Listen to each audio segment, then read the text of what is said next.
As we delve into the electoral landscape, Vermont stands out as a state likely to provide safe support for Kamala Harris.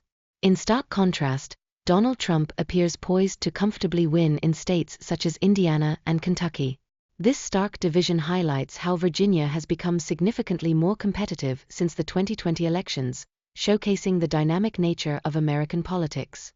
Transitioning to Georgia, a state that notably voted for Biden in 2020, we witness a reversion toward Republican sentiment.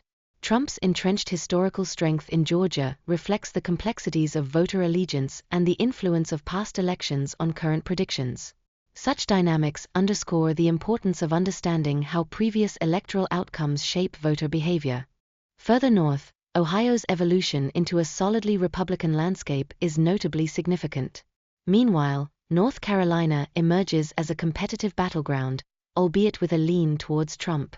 These trends unveil a fascinating narrative of changing demographics and historical voting patterns, emphasizing the evolving nature of political alliances among voters.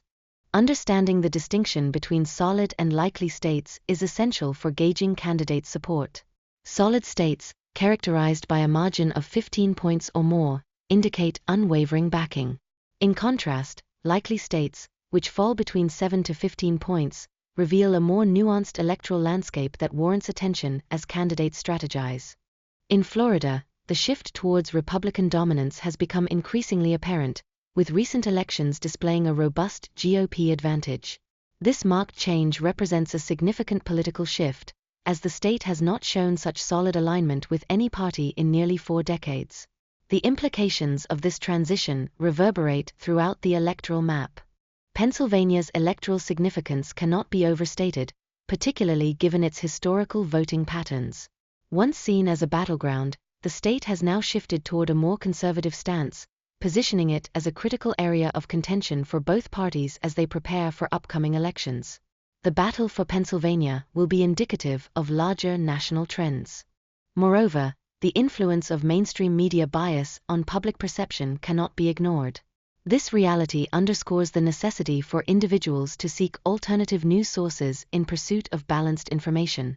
For instance, ground news serves as an aggregator, compiling stories from diverse outlets, thus enhancing the public's understanding of the broader electoral narrative.